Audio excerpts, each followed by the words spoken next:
The Chicago way. That's what your video made me think of, Lamb Dog. The Chicago way is a line from The Untouchables that Sean Connery says. It's, you know, they hurt one of yours, you hurt one of theirs. They bring a bat, you bring a knife. They bring a knife, you bring a gun.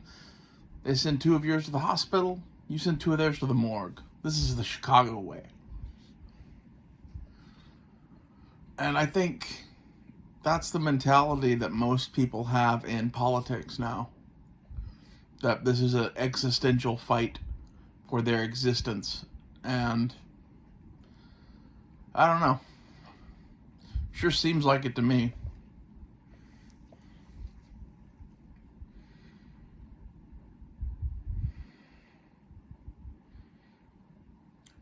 The political rhetoric gets more steep every year.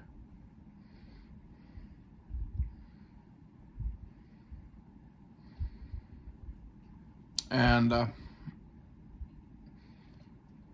what you were saying about not telling someone what you're about to do, well, that goes two ways. You know, it either de-escalates the situation or it escalates the situation, and it depends on who you're dealing with and what they are prepared to do and what you tell them. You know, to use an example, the one of the few times in my life where my sheep polar bear self acted a little bit more like a sheepdog. I was coming out of a casino and I sat down on a park bench sort of thing and was waiting for my car with the valet. And there was an old lady who had exited ahead of me. It was maybe 100 feet, 100 yards, somewhere in between there, away from me now, walking with her walker out to her car because for whatever reason she didn't valet park. And I watch two gentlemen of, well, let's just say they looked like illegal immigrants.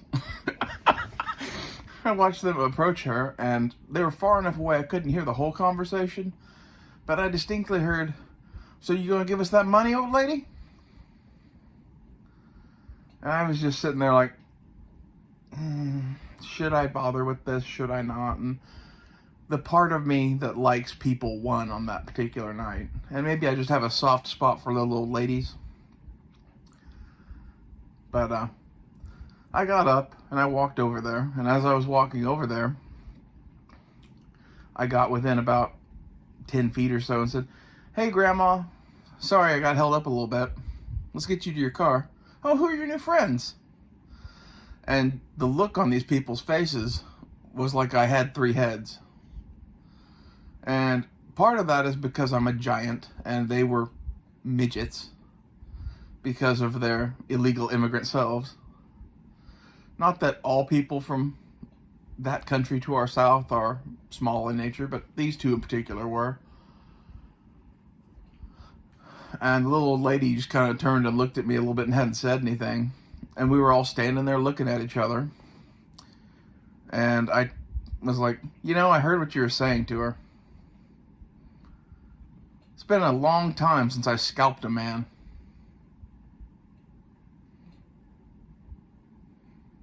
And left him to bleed out on the concrete.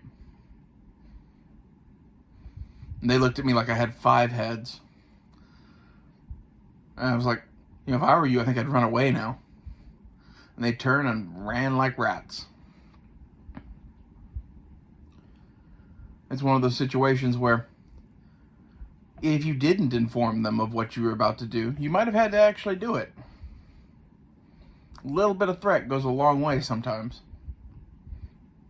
And were there 2 of them and 1 of me? Yeah. But I was also armed, and they didn't appear to be armed. And they were cowardly vultures preying on some old woman coming out of a casino. After that, I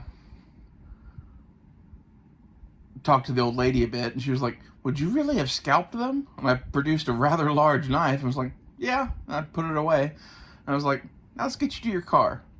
I finished walking her to her car, put her walker away, waited for her to get her car started and moving, and then went back to waiting for my car. And I put it to you that the people we're dealing with are either so dead set on doing what they are doing that nothing you say matters, or they're cowardly fucking vultures going after an old lady because they think they can. And maybe it's time to threaten a little bit. Maybe it's time to show a little force.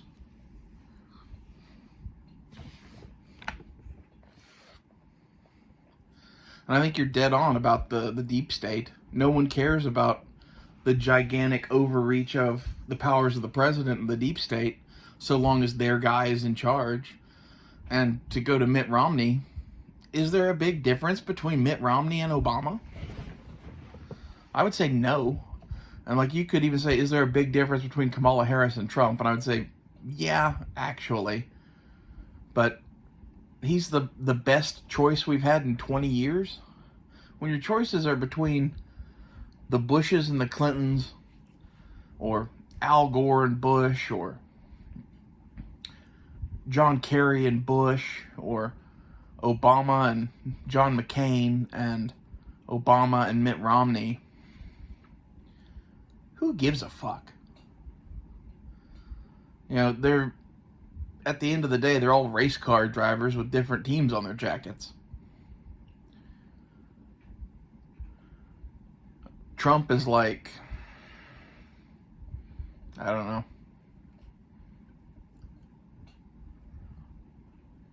a guy going into the NASCAR race on his Kentucky Derby horse and being like, I have faith in old Bessie here. And that's some of why he fails. You know? Because at the end of the day, he still needs a fucking car. And in order to get out of old Bessie and into a NASCAR, he has to work with some of these same Republicans. So no matter how much you may or may not like Trump, the establishment he works with is still this same corrupt political regime that rules this country. And I kind of view this as we're all in a sinking ship, 5 miles out at sea. And the Democrats are in the bottom of the ship with a pickaxe, actively poking holes in the boat. And the Republicans are using solo cups to bail water. Which course is right at that point? And Trump is arguing to use buckets instead of solo cups. No one's talking about patching the holes in the hull. No one's talking about readying lifeboats.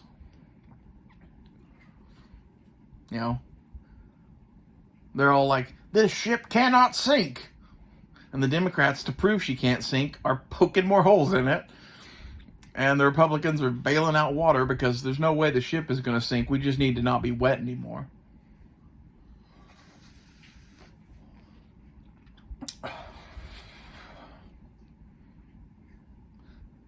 We are doomed to be in the sea. How long does that take? I don't fucking know. But you can't keep going the way we're going and actually get anywhere. And this is why the Chicago way is going to become the way.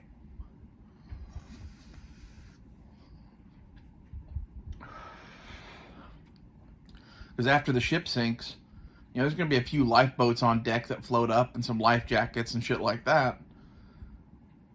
And it's going to be a mad scramble and a lethal fight between all of these people to get on those lifeboats. There are going to be Democrats shanking people and taking their life jackets.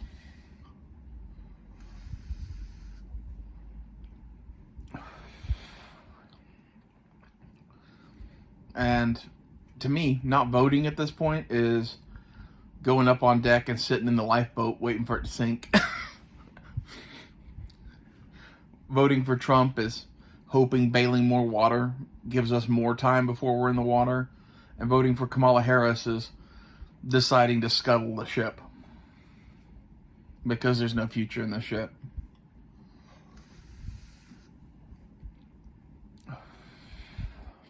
which way is right. You know? The movie I keep thinking of lately is the movie The Patriot, where at the start of it, Mel Gibson gives a speech before the legislature of, I think it's South Carolina, North Carolina, wherever he is. And his speech sums up in, an elected legislature can trample a man's rights as easily as a king can. Why would I trade one tyrant 3,000 miles away for 3,000 tyrants 1 mile away? And I would put it to you, that's the situation in which we find ourselves. We have 3,000 tyrants in Washington, D.C. that run our lives.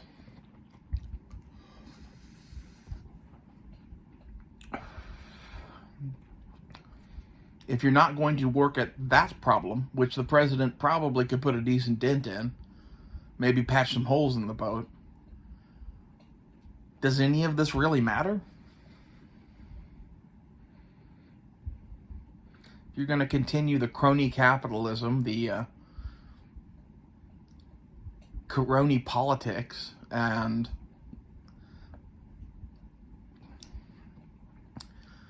the utter molestation of what our nation is meant to be by a political class that is extremely tied to big business and extremely tied to foreign powers around the globe that have more money and bigger interests than ours, we're just kind of doomed.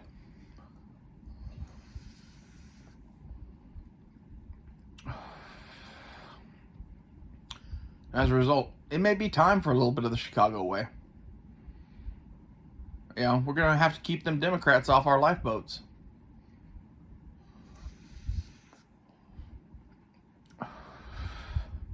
Because 5 miles away, there's a harbor full of different ships. And the lifeboats have oars. And we could totally make it there, and we could totally get a better ship than what we have. But if you let the Democrats be the ones to get the lifeboats, you know, what are they going to do? They're going to sit in a circle out in the middle of the ocean waiting to be rescued? Take the best boat that comes along? You know, it's a pirate ship ran by, you know, Brown Hitler, but, you know, who cares? It's better than being in these lifeboats.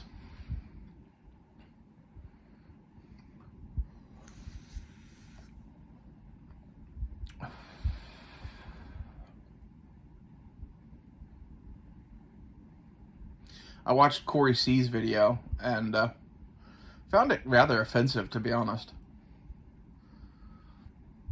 You know, his viewpoint is this staunch MAGA supporter Trump viewpoint that is, if you're not with us, you're the enemy. That's not necessarily true. I'm more with Trump than I am Kamala, but at the same time, I recognize these facts. These facts that are, Trump is not, you know, orange-haired Jesus. He's not the magic man that's going to solve all of these problems. We know this because he didn't do it the first time he was in office. So what really makes you think he's going to do any different this time when he's in office? And Corey C kept saying, things were better under Trump. Well, then things were better under Obama, too. The differences between the Trump era and the Obama era are not that much. In my opinion, the thing that made the Trump era better for the average American was a whole bunch of rich people thought they were going to make money again and loosened up the coffers and started spending money on Wall Street and other places to invest capital into random shit that made our overall economy stronger. And that's kind of outside the powers of the president. But that's what you get when you have someone who is pro-business going into office. Instead of, you know, the Democrats that want to tax everything under the sun. But do we give Trump credit for that? What did he actually do in office to make the economy better? He gave some tax cuts. But, you know, his tax cuts don't make up for the 8 years previous where the taxes got raised every year.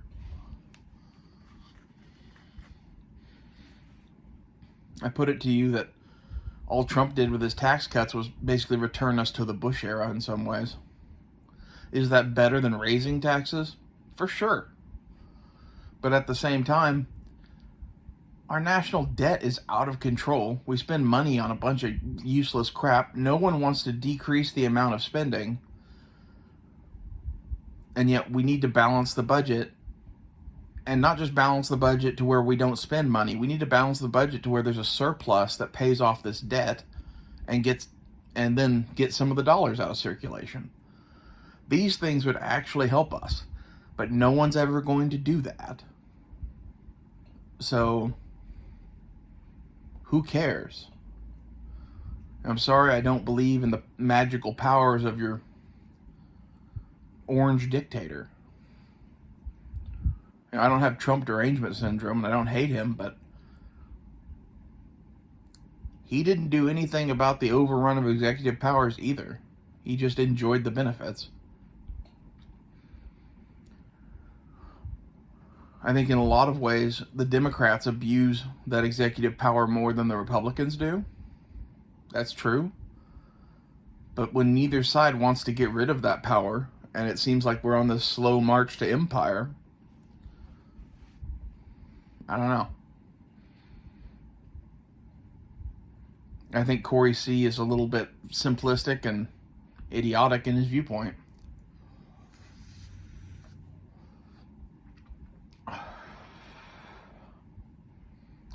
And if Trump gets in, what kind of crazy shit are we going to see from the Democrats that is going to make all of our lives worse? Because I would put it to you that there's enough evidence out there that someone was behind COVID. It was a genetically engineered virus from a lab that happened to get out.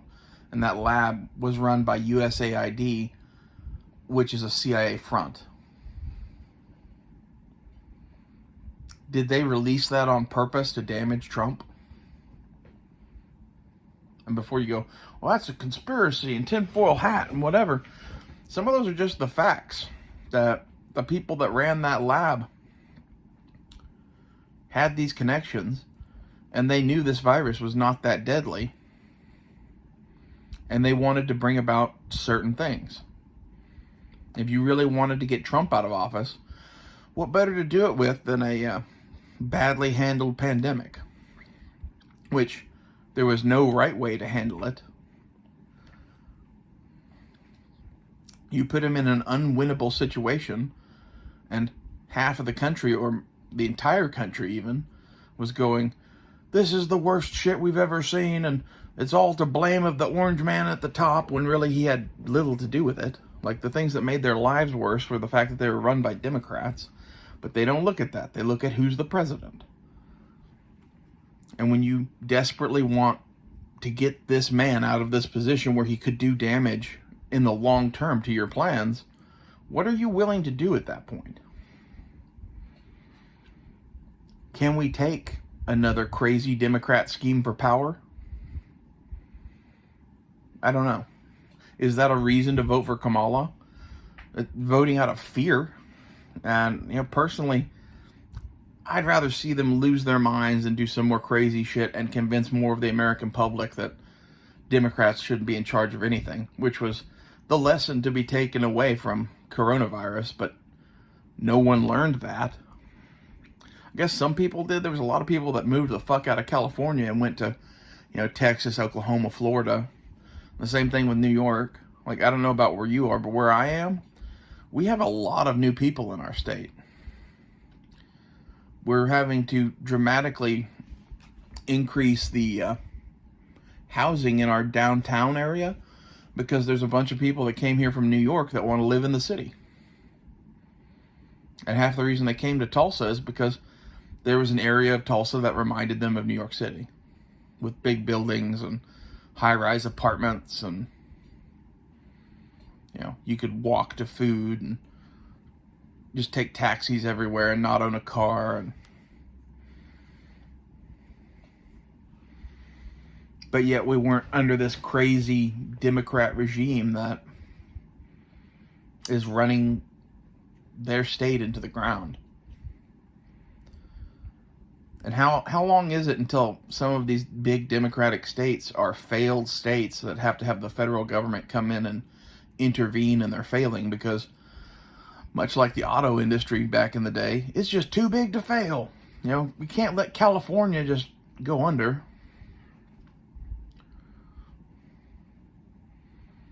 I love talking to Californians that are like, the GDP of California is so big that, we make half the money in this country.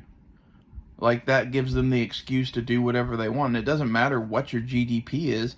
If you spend 2 times what your GDP is on social programs and other bullshit for your state, where's the rest of that money coming from? Oh yeah, that's right. You're getting it from the federal government and it's coming out of my taxes.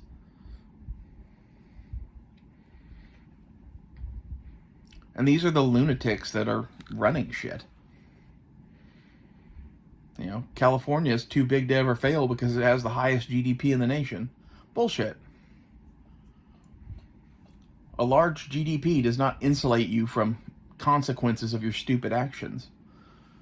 Does it make them take longer to affect you? Sure. And this is what we're seeing on a national level too, because we have the highest GDP in the world. We can do whatever we want.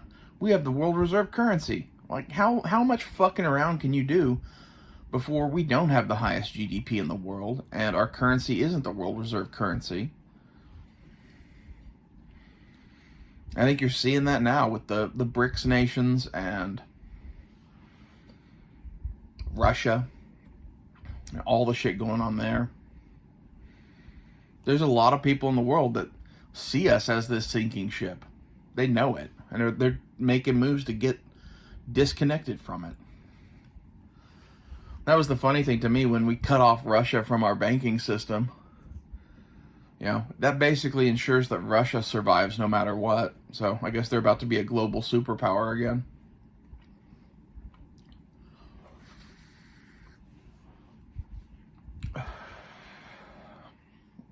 At some point in the near future, everyone in the West is going to be starving to death because of the bad economic and agricultural situation we're going to find ourselves in. I mean, while everyone in Russia is still going to be plugging along just like they have for the last 2,000 years.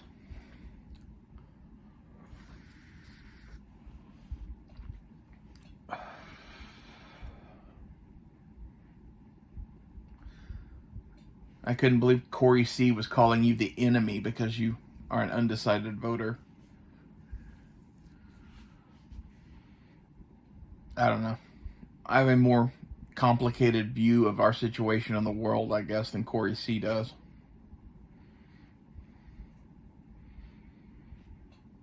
Don't worry, the orange magic man will fix it all. It's like Nothing Fancy's video. It's the same thing. Is he correct in that Trump is better than Kamala for the immediate future of our country? Yes. Does that matter in the 20-year view of our country? Probably not.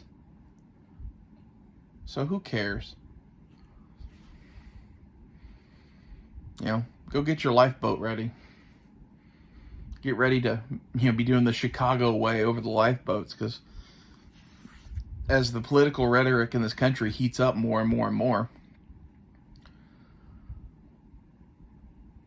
I'm not going to be sitting back and getting my eye poked out by Democrats and not do anything about it.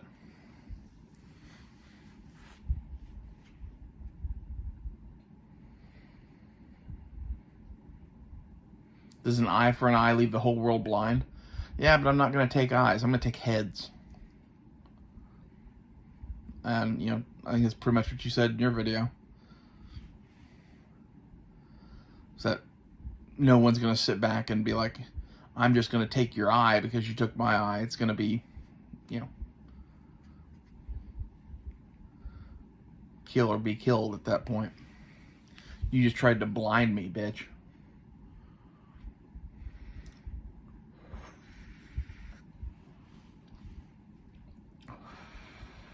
The Chicago way. Would it be nice if we calmed things down? Yeah. But both sides have to do that. And the calmer that we get, the more enraged and incensed they seem to get. Because I kind of view this as the left continually gets more and more aggressive, and the right continually sits here and does nothing. And it's sort of like mom and dad arguing.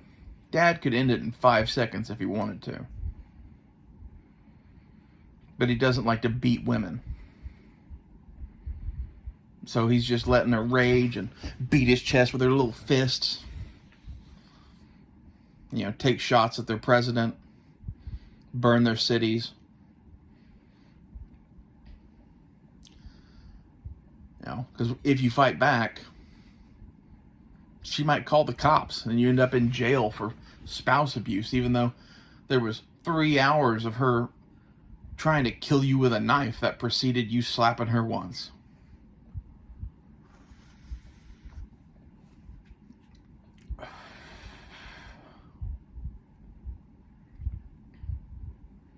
And I think the Democrats know this. They know that they're in a position where the Republicans really can't lift a finger to do anything back at this shit.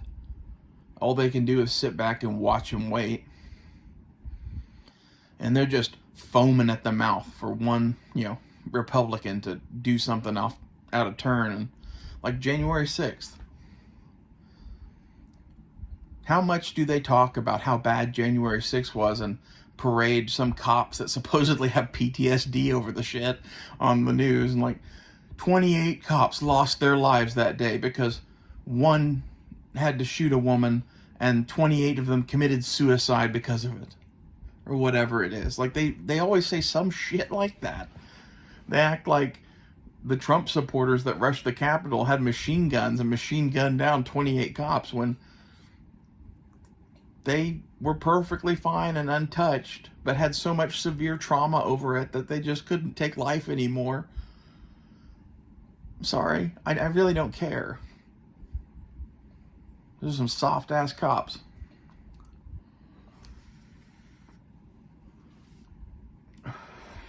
And these are the people we're fighting with. We're fighting with the sort of people that are going to take a tire iron to your head, and the second that you do anything in response, they're going to call the cops and be like, he assaulted me with a knife.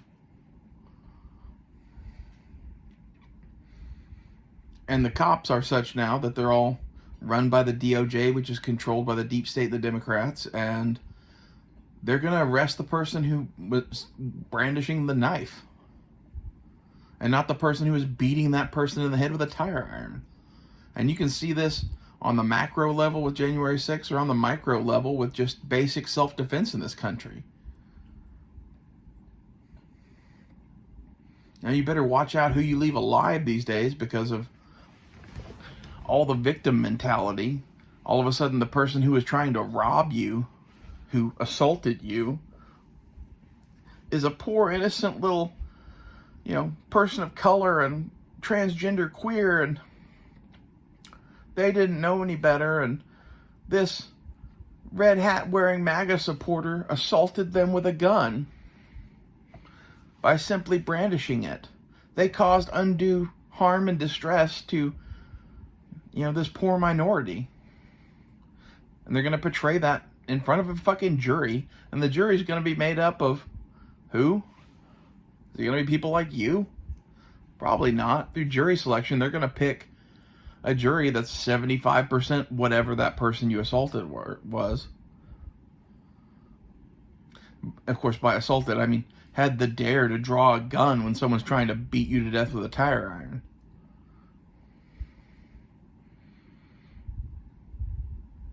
We're reaching a fucking crazy place in this country, whether it's on the macro level or the micro level, and I no longer want to participate.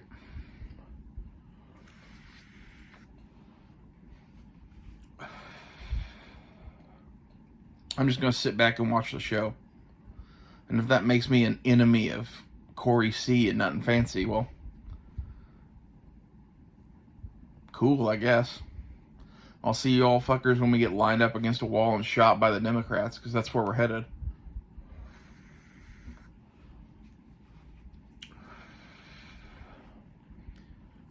And because there's not a single person in any position of power who wants to do any of the stuff that would actually stop such a thing from happening, other than maybe Trump. And I'm going to say maybe on that one. I don't know. I'd rather just not watch the news and enjoy my life for the last few years of the Republic. Before the dark times, the times of the Empire. The Empire with Emperor fucking Kamala Harris or whoever it is. Well, it's not going to be her. It's going to be 3 or 4 presidents down the road where they have their magic candidate who's